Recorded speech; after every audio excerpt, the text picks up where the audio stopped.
નમસ્કાર. મારું નામ છે શેતા છે. મારું નામ છે શેતા વૈભવ. તો અમે શ્રી ભંડારીયા કેન્દ્રવતી શાળામાં ધોરણ 8 માં અભ્યાસ કરી રહ્યા છીએ. તો આજે મિત્રો અમે લઈને આવ્યા છીએ પંચાંગ કોયડો.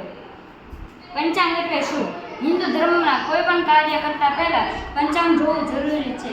પંચાંગ એક હિન્દુ કેલેન્ડર છે. પંચાંગ એટલે 5 પ્રકાર અંગો હોય છે. પંચાંગના 5 પ્રકાર હોય છે. પહેલો નક્ષત્ર, તિથિ, યોગ, કરણ, વાર. તેનો હેતુ છે કે કોઈ પણ માણસની મગજની કસોટી તાર્કિક રીતે ક્રિયાનો ઉકેલ મેળવી શકાય છે. આજના સમયમાં લોકો ફોન વધુ જોઈ રહ્યા છે અને લોકોની આંખો પણ ખરાબ થઈ રહી છે અને લોકોને નાનો પણ કોઈ રાખીએ તો પણ તે ઉકેલી શકતા નથી. તો એના માટે અમે બનાવ્યો છે પંચાંગ કોયડો.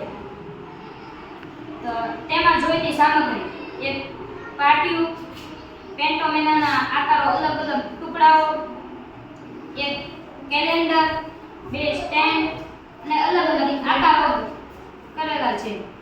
તો આ કેવી રીતે કાર્ય કરે છે તે આપણે જોઈએ. આજની તારીખ જે હોય તે બાકી રાખીને બીજી તારીખ છુપાઈ લેવી જોઈએ.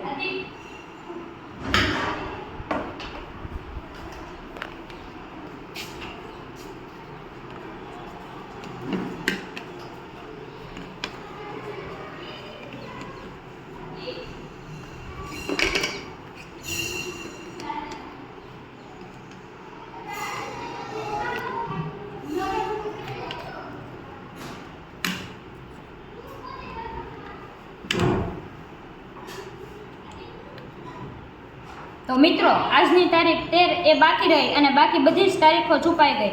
આ 7 પેન્ટોમિનાનો ટુકડાનો ઉપયોગ કરીને 6 ટુકડાઓનો ઉપયોગ કરવાનો અને 1 પેન્ટોમિનો બહાર રહેવો જોઈએ.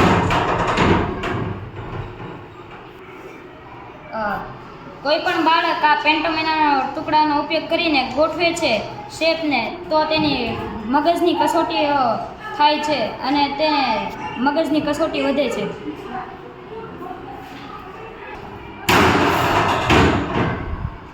તો મિત્રો, તમે પણ આવો પંચાંગ કોયડો બનાવી શકો છો.